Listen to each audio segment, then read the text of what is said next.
નમસ્કાર દર્શક મિત્રો, આપ જોઈ રહ્યા છો નિર્માણ ન્યૂઝ કાર્યક્રમ હોટ ટોપિક સાથે આપની સમક્ષ હું છું પ્રીતિ તિવારી। દર્શક મિત્રો, ઉમાશંકર જોશી દ્વારા બે પંક્તિઓ લખવામાં આવી હતી, જે ઘણીવાર તમે સાંભળી પણ હશે કે સદા સૌમ્યશ્રી વૈભવે ઉભરાતી મળી માતૃભાષા મને ગુજરાતી। આ બે પંક્તિઓમાં ઉમાશંકર જોશીજીને પોતાની માતૃભાષા પ્રત્યે કેટલો પ્રેમ હશે, કેટલું ગૌરવ અનુભવતા હશે તેનો આપણને ખ્યાલ આવી જાય। પરંતુ હવે આવો ગર્વ, આવો પ્રેમ આપણી માતૃભાષા પ્રત્યે કોઈ વ્યક્ત કરે એવા ઘણા ઓછા લોકો મળે છે, કારણ કે માતૃભાષા પ્રત્યેનો આપણો પ્રેમ હવે ધીરે ધીરે ઓછું થઈ રહ્યો છે। આવું કહીએ તો અતિશયોક્તિ નથી, કારણ કે છેલ્લા ઘણા સમયથી ગુજરાતી ભાષા ની જેનો પ્રયોગ આપણે વધારે કરીએ છીએ તે હવે ધીરે ધીરે ઓછું થઈ રહ્યું છે, કારણ કે અંગ્રેજી ભાષાનું જે આક્રમણ વધી રહ્યું છે, તમામ જગ્યાઓ પર અંગ્રેજી હવે જરૂરી બની ગઈ છે। એટલે એ શીખવાના ચક્કરમાં અંગ્રેજી શીખવું અને એના જગ્યાએ ગુજરાતી ભાષા ભૂલી જવી, આનું જે એક અત્યારે સ્થિતિ સર્જાય છે, જેના કારણે ગુજરાતી ભાષાની જે શાળાઓ છે, ગુજરાતી માધ્યમની જે શાળાઓ છે તે પણ હવે ઓછી થઈ રહી છે। છેલ્લા 3 વર્ષમાં 475ની આસપાસ ગુજરાતી માધ્યમની શાળાઓ બંધ થઈ છે, જેની સામે અંગ્રેજી માધ્યમની જે શાળાઓ છે તેની સંખ્યા દિવસે ને દિવસે વધી રહી છે। એટલે દર્શાવે છે કે હવે લોકો ગુજરાતી ભણવા માટે એટલો રસ નથી દાખવી રહ્યા। ગુજરાતી મીડિયમની શાળાઓને, જો કે એની પાછળના બીજા પણ અન્ય કારણ હશે, પરંતુ તેમ છતાં આપણે ઓવરઓલ આપણી આસપાસ જોઈએ છીએ તો ઘણા બધા વાલીઓ એવો આગ્રહ કરતા હોય કે મારું બાળક અંગ્રેજી મીડિયમમાં જ એડમિશન લે, અંગ્રેજી ભાષા શીખતો થાય, પરંતુ ગુજરાતી મીડિયમમાં જવા માટે એ એક ઓપ્શન તરીકે જોવામાં આવે છે। સામેથી કોઈ ગુજરાતી મીડિયમમાં જો પરિસ્થિતિ સારી નથી અને જાય તો એ વાત અલગ છે। તો આવી પરિસ્થિતિ શા કારણે છે? આ ઉપરાંત ગુજરાતી ભાષા જે હવે ધીરે ધીરે વિસરાઈ રહી છે, તો એને બચાવવા માટે આપણે કેવા પ્રયાસો હાથ ધરી શકીએ તેના પર ચર્ચા કરવી છે। ચર્ચા કરવા માટે મારી સાથે બે મહેમાનો ઉપસ્થિત છે। હાલ મારી સાથે જાણીતા એવા શિક્ષણવિદ અનિલભાઈ રાવલ ઉપસ્થિત છે। અનિલભાઈ, નિર્માણ ન્યૂઝ પર આપનું સ્વાગત છે। અનિલભાઈ, આજે માતૃભાષા દિવસની વિશ્વભરમાં ઉજવણી થઈ રહી છે, તે પહેલાં આપણે ત્યાં આપણી માતૃભાષા પ્રત્યેનો ગર્વ જે અનુભવતા હતા લોકો, હવે એવા લોકોની સંખ્યા ઓછી થઈ રહી છે, આપણી ભાષા પ્રત્યેનો પ્રેમ ઓછો થઈ રહ્યો છે, તેની પાછળના કારણો આપ શું જુઓ છો? અંગ્રેજી શાસન ગયું પછી સ્વતંત્ર ભારતના નિર્માતાઓએ ક્યારેય પણ શિક્ષણમાં માતૃભાષાના મહત્વને સ્થાન આપ્યું જ નહીં। આજે પણ સંસદમાં અને સરકારી કામકાજોમાં, હાઈકોર્ટમાં વગેરે જગ્યાએ અંગ્રેજી ભાષાનું પ્રભુત્વ રહ્યું છે। પરિણામ એ આવ્યું કે ગુજરાતના લોકોને એમ થવા માંડ્યું કે આખરે કાર્યમાં તો અંગ્રેજી ભાષા જ કામ લાગવાની છે, તો શા માટે અત્યારથી બાળપણથી જ બાળકને અંગ્રેજી ન શીખવાડવું? આપણે ત્યાં ગુજરાતી 5માથી ને ગુજરાતી 8માથી ના ઝઘડામાં ગુજરાતની અત્યારની જે પેઢી પીસાઈ ગઈ। આપણે અંગ્રેજી ભાષાનો એટલો બધો મોહ લાગી ગયો કે જાણે અંગ્રેજી સિવાય વિશ્વમાં બીજી કોઈ ભાષા જ નથી। હું આપને વાત કરું ઇઝરાયલની। ઇઝરાયલની અંદર એલિસર બેલ્નેહ્યુદ નામનો એક ઇઝરાયેલી પાક્યો, જેણે અનેક મુશ્કેલીઓ સહન કરીને પોતાની માતૃભાષાને બચાવવા માટે, એને પુનર્જીવિત કરવા માટે આ જીવન સંઘર્ષ કર્યો, આખું જીવન સમર્પિત કરી દીધું। શું ગુજરાતી ભાષા પાસે એવો એલિસર બેલ્નેહ્યુદ આજે છે ખરો? કહેવાતા સાહિત્યકારો, માતૃભાષા પ્રેમીઓ પણ સરઘસો કાઢે છે, લેખો લખે છે, પણ જે ઠોસ કામ થવું જોઈએ ગુજરાતી ભાષા માટે એ થતું નથી। સરકાર પણ પોલિસી બનાવે છે, પણ દરેક પોલિસીમાં એવી છટકબારી રાખે છે કે જેને કારણે માતૃભાષાની અસરકારકતા જે થવી જોઈએ એ અસરકારકતા સમાજમાં જોવા મળતી નથી। સરકારના પરિપત્રો હોય કે જાહેર બોર્ડ હોય સરકારી, એ બધામાં માતૃભાષાની એટલી બધી ભૂલો છે અને આ બધા બોર્ડ અંગ્રેજીમાં જ લખવામાં આવે છે। તો આને કારણે પણ એક માતૃભાષા પ્રત્યેની ઉદાસીનતા નવી પેઢીમાં જોવા મળી છે એમ મને લાગે છે। રાજેશભાઈ, આપ કેવા પ્રકારના પડકારો જુઓ છો આજના સમયમાં, જ્યારે ઘરે ભલે ગુજરાતી બોલાતી હોય પરંતુ માતા પિતાનો આગ્રહ એવો હોય છે કે બાળકને તો અંગ્રેજી મીડિયમની શાળામાં જ ભણાવવું છે, કારણ કે એને ભવિષ્યમાં જો એને આગળ વધવું છે તો એ વધારે એને જરૂરત પડશે, તેવા પ્રકારની માન્યતાઓ છે. એટલે આજે અંગ્રેજીનું પ્રભુત્વ આપણે ત્યાં વધી રહ્યું છે, તેની સામે ગુજરાતી ભાષા શું ટકી રહેશે? ગુજરાતી ભાષા ટકી રહેશે કે કેમ એ સવાલના જવાબમાં ઘણા બધા લેખો ને ઘણી બધી વાત થઈ કે ગુજરાતી સૌથી પહેલા તો એક વાત એ કે વિશ્વની અંદર હાલમાં 7,000 જેટલી બોલીઓ બોલાય છે.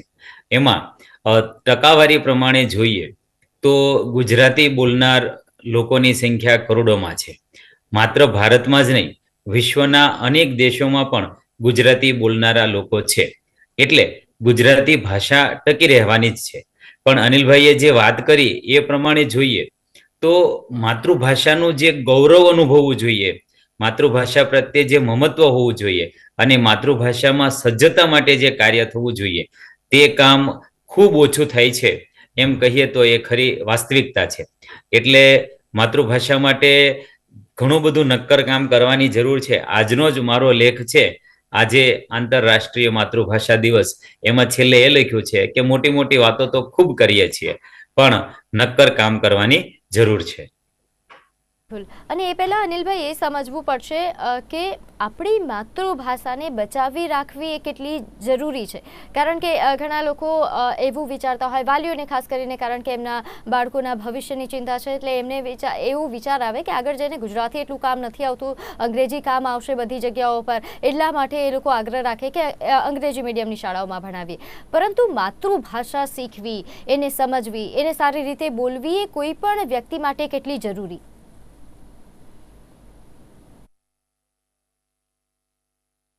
અને ચિરંજીવિતા પામે છે.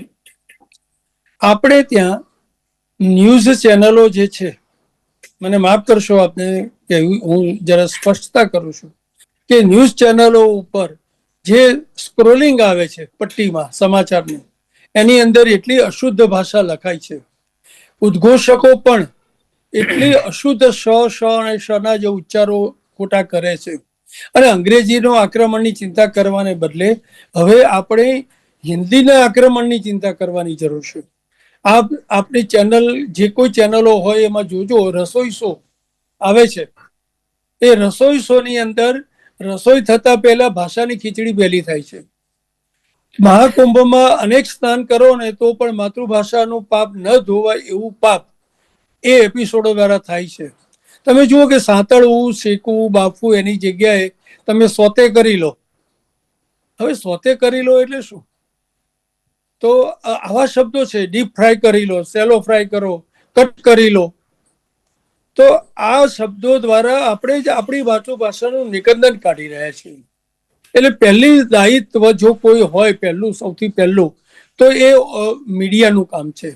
એ ભાઈ પ્રિન્ટ મીડિયા હોય કે પછી ઓડિયો વિઝ્યુઅલ ચેનલો વગેરે, આપણી જે કે ઇલેક્ટ્રોનિક મીડિયા છે તે વગેરે. આના દ્વારા પછી સમાજની અંદર એક જાગૃતિ આવે અને પછી મહત્વનું કામ છે સરકારનું. સરકારના પાઠ્યપુસ્તકોમાં પણ અસંખ્ય દોષ જોવા મળે છે. આજે પણ તમે કોર્પોરેશનના સ્થળ સૂચક જે બેનર્સ છે, પાટિયા છે, એની અંદર તમે જુઓ કે કેટલી બધી ભૂલો છે. ઉસ્માનપુરા પાસે વિશ્વકોશ માર્ગ બતાવવા માટેનો જે એરો કોર્પોરેશને બોર્ડ મૂક્યું છે, એમાં કોષમાં શરણાઈના શની બદલે ષટકોણનો સ લખ્યો છે. હવે કોર્પોરેશનના બાબુઓને સઘળીનો સ, શરણાઈનો સ કે પછી ષટકોણના સની કંઈ ખબર જ નથી. કોષ અને કોષ વચ્ચેના અંતરની ખબર નથી. તો એ નવી પેઢી તો જે બાળક વાંચવાનું છે, જે જોવાનું છે, એ જ રીતે એ પોતે એપ્લાય કરવાનું છે. ભાષા એ હંમેશા સમય સાથે પરિવર્તિત થતી હોય છે. આપણે ખૂબ સમજવું જોઈએ. આપણે ત્યાં હાલરડા જતા રહ્યા, પરિણામે વ્યક્તિ નિર્માણ અથવા ચારિત્ર નિર્માણની પ્રક્રિયામાં ખૂબ પરિવર્તન આવ્યું. ભાષા એ સંસ્કાર, સંસ્કૃતિ અને પરંપરાનું વાહક બળ પૂરું પાડે છે. એ આપણે ત્યાં રહ્યું નહીં, કારણ કે માતાઓ હાલરડા ભૂલી ગઈ છે, લગ્ન ગીતો ભૂલાતા ગયા છે, ફટાણા ભૂલાતા ગયા છે, ઉખાણા અને કોયડાઓ બાળકની માનસિક વિકાસ કરવા માટે બહુ મહત્વનું કામ કરે છે. આજે ઉખાણા પણ જતા રહ્યા. આમ માતૃભાષાને ચિરંજીવિતા બક્ષવી હોય તો આપણે દરરોજ આપણા બાળકને રાત્રે સૂતી વખતે રામાયણ, મહાભારત, પંચતંત્ર કે હિતોપદેશ કે કોઈ પણ માતૃભાષાની વાર્તા એને કહેવી પડશે. એને સારું બાળગીત આપણે કહેવું પડશે. નહીતર એ બાળપણથી એને ભાષાના સંસ્કાર નહીં મળે તો આગળ જતા પાકા ગળે કાંઠલા ચડાવવા ખૂબ કઠિન છે. રાજેશભાઈ, આ જ સવાલ મને આપને પણ કરવો છે કે માતૃભાષા શીખવી, એને સમજવી, એને બચાવી રાખવી આજના સમાજ માટે શા માટે જરૂરી છે? અનિલભાઈએ જે વાત કરી એ પ્રમાણે થોડા જુદા શબ્દો સાથે વાત કરીએ તો સમગ્ર વિશ્વએ એ સ્વીકાર્યું છે કે માતૃભાષા છે એ સંસ્કૃતિનો આધાર છે. જો માતૃભાષા નહીં હોય, માતૃભાષા નહીં ટકે તો સંસ્કૃતિ પણ ટકશે નહીં. એટલે જો આપણે ઈચ્છતા હોઈએ કે આપણી સંસ્કૃતિને ટકાવી રાખવી છે તો માતૃભાષાને ટકાવવી સૌથી પહેલી જરૂર છે. અને માતૃભાષાને ટકાવવા માટે શું કરી શકીએ તેના માટેની વાત કરીએ તો જુદા જુદા સાહિત્યકારો, કલાકારો એ પોતાની કૃતિ દ્વારા માતૃભાષાનો નાદ વિશ્વ સુધી પહોંચાડી રહ્યા છે. પણ અનિલભાઈએ જે ચિંતા સેવી તેની વાત કરીએ તો અશુદ્ધ લખાણ ઠેર ઠેર જોવા મળી રહ્યું છે. આ માટે મેં થોડું નાનકડું કામ કર્યું છે. મારી આ નાની પુસ્તિકા છે સાચી જોડણી લાગે વહાલી. તેની પ્રસ્તાવનામાં જ લખ્યું છે કે આપણી ચારે તરફના માધ્યમોમાં આપણને ઠેર ઠેર અશુદ્ધ લખાણ જોવા મળે છે.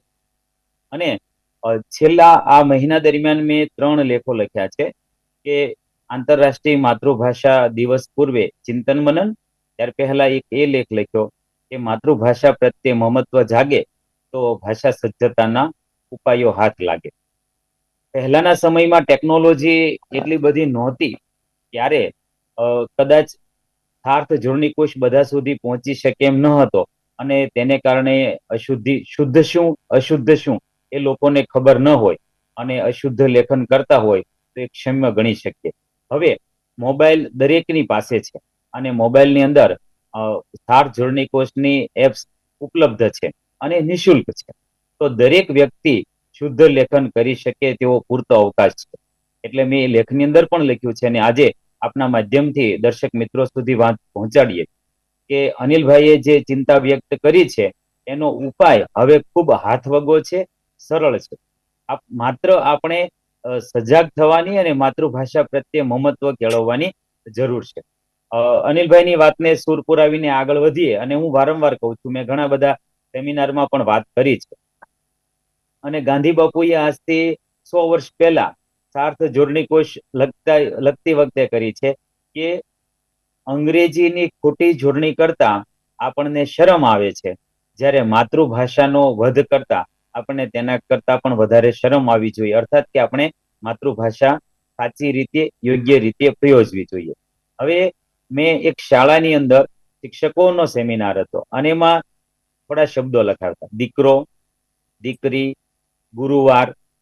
તો આ શબ્દોની સાચી જોડણી લખી હોય તેવા શિક્ષકોની સંખ્યા માંડ 35 થી 40% હતી અને એ જ શબ્દોનું અંગ્રેજી કરાયું. તો બધા જ સ્પેલિંગ સાચા પડ્યા. તો એવું કેમ?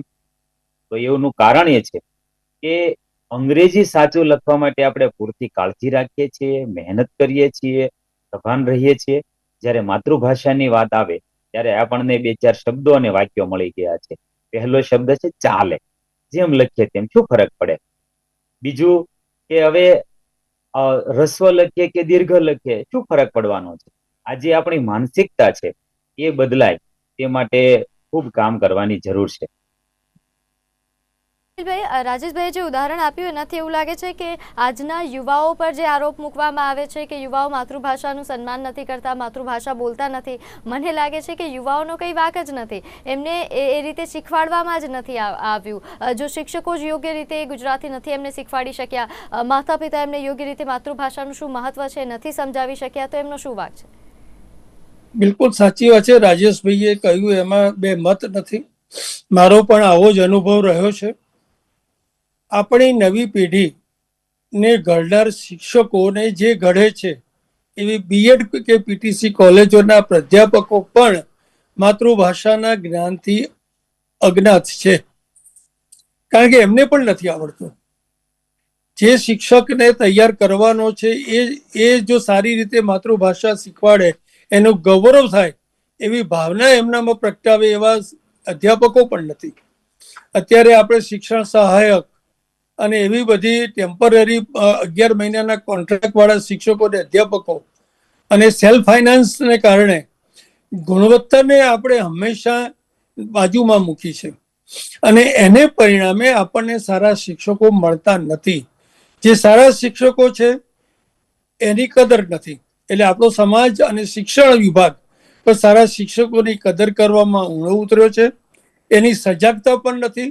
જે શાળામાં સારું શિક્ષણ નથી અપાતું એ શાળા ઉપર કોઈ પગલાં લેવાતા નથી.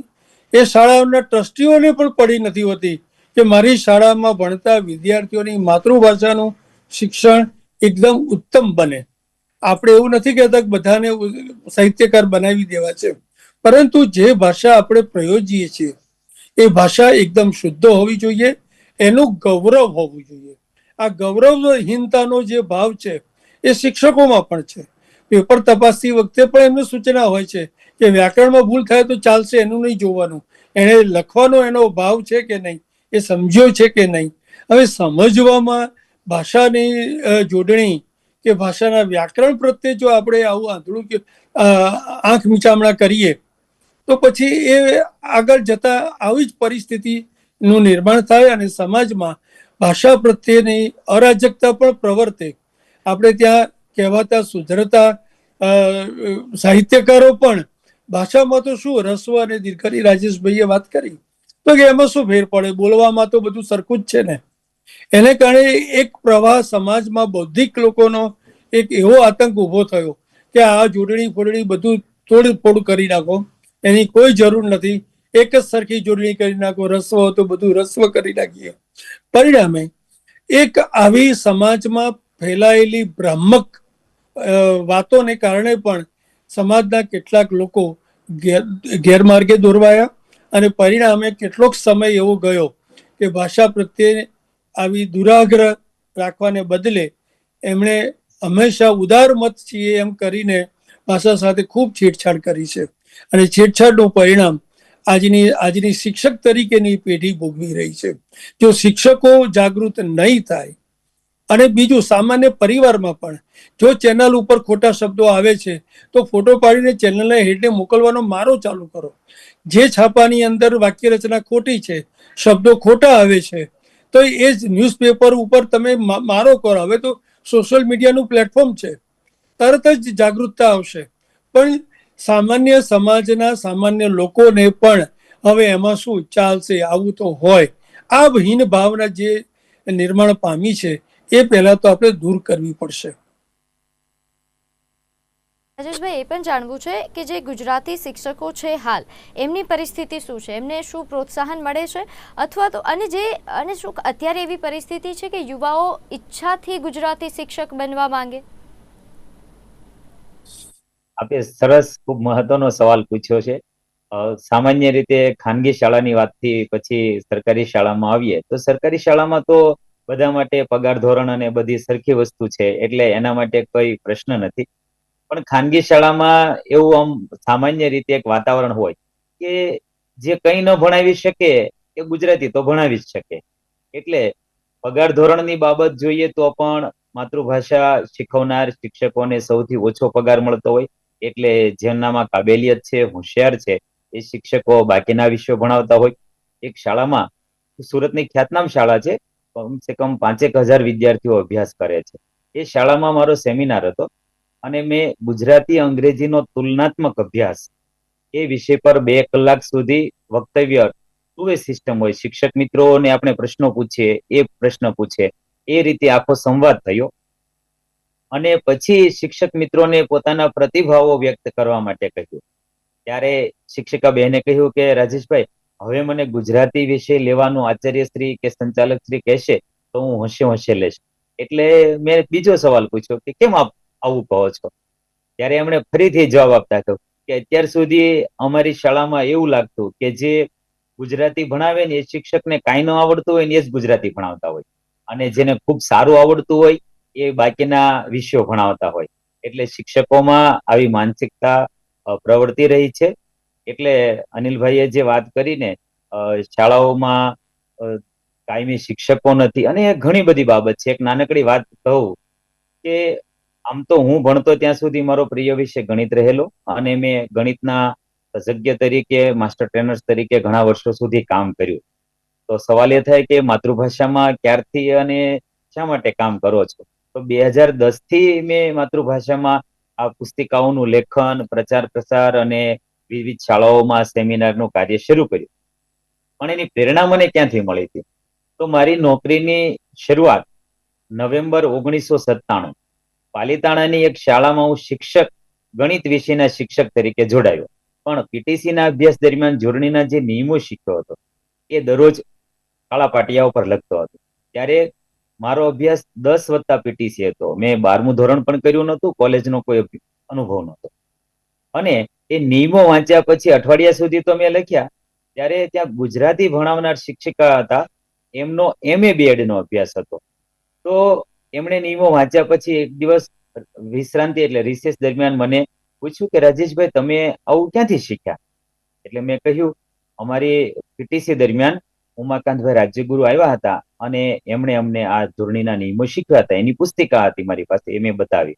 ત્યારે એમનો જે શબ્દ છે હું વારંવાર કહું છું, અનેક સેમિનારમાં કહ્યું છે, આજે પણ ફરીથી કહું છું. એ બહેને એવું કહ્યું કે રાજેશભાઈ, મેં તો MA સુધીનો અભ્યાસ કર્યો, BEd કર્યું, અમારે તો કંઈ આવું આવ્યું જ નહીં. હવે અનિલભાઈની વાત સાથે આપણે જોડીએ વાત. અનિલભાઈએ આ જ વાત કરી કે BEd PTC માં પણ આ જે પાયાની બાબતો છે એ શીખવવામાં આવતી નથી, અને તેને કારણે થઈને શિક્ષકોને ખરેખર સાચું શું છે, ખૂબ સહેલા નિયમો છે. હું સેમિનાર લઉં ત્યારે એક પ્રશ્નાવલી તૈયાર કરેલી હોય છે કે ગુજરાતી જોડણી સહેલી કે અંગ્રેજી સ્પેલિંગ.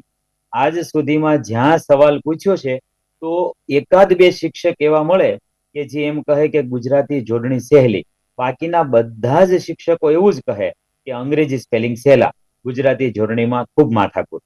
પછી અમે ગુજરાતી અંગ્રેજીનો તુલનાત્મક અભ્યાસ એ વિષય પર 2 કલાક ચર્ચા કરીએ અને પછી પ્રશ્ન પૂછીએ કે ગુજરાતી સ્પેલિંગ છે, ગુજરાતી જોડણી સહેલી કે અંગ્રેજી સ્પેલિંગ સહેલા? ત્યારે બધાનો જવાબ હોય કે ગુજરાતી જોડણી સહેલી છે, અંગ્રેજી સ્પેલિંગ અઘરા છે. તો કહેવાનું તાત્પર્ય એ છે કે સાચી બાબતો જે છે તે આપણે સમજવી જોઈશે અને લોકો સુધી પહોંચાડવી જોઈશે. અને એટલા માટે શક્ય હોય ત્યાં સુધી જુદી જુદી શાળાઓમાં જઈ અને સેમિનાર કરીએ છીએ.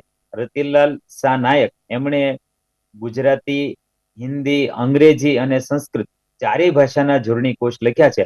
એમાં એમણે જે પ્રતિભાવ મને આ પુસ્તિકા પર લખીને મોકલ્યો હતો એ પુસ્તિકાના અંતિમ પૃષ્ઠ પર પ્રસિદ્ધ કરીએ છીએ. એમાં એમણે સ્પષ્ટ લખ્યું છે કે ગુજરાતી જોડણી ખૂબ સહેલી હોવા છતાં આળસને લઈને જરૂરી શ્રમ છોડી દેતા લોકો માટે આ પુસ્તિકા ખૂબ ઉપયોગી થશે. તો કહેવાનો, આખી વાતનો સાર રૂપે લઈએ તો ગુજરાતી જોડણી ખૂબ સહેલી છે અંગ્રેજી ભાષાના સ્પેલિંગના પ્રમાણમાં, અને ખૂબ નિયમિતતા છે. અંગ્રેજીમાં ઉચ્ચાર વૈવિધ્ય ખૂબ છે, ક્યાંક સાયલેન્ટ વર્ડ હોય, શું લખીએ શું બોલાય, એટલે ખૂબ વિવિધતા છે. છતાં એ ઉપયોગી છે, માટે આપણે શીખવી જોઈએ. જ્યારે માતૃભાષામાં તો જેવું બોલાય છે તેવું લખાય છે, માટે આપણે તેમાં સજ્જતા કેળવવા માટે પૂરો પ્રયત્ન કરવો જોઈએ. આભાર. બધાએ સહિયારા પ્રયત્નો કરીએ તો કદાચ હવે લોકો માતૃભાષા અને પ્રેમ, જે પહેલાં પ્રેમ કરતા હતા એટલો જ પ્રેમ કરવાની શરૂઆત કરી દે, તે ખૂબ જરૂરી છે. આ બંને મહેમાનો અમારી સાથે જોડાયા તે બદલ આપનો ખૂબ ખૂબ આભાર. તો દર્શક મિત્રો, હાલ કાર્યક્રમમાં બસ આટલું જ. આપ જોતા રહો નિર્માણ ન્યૂઝ. નમસ્કાર.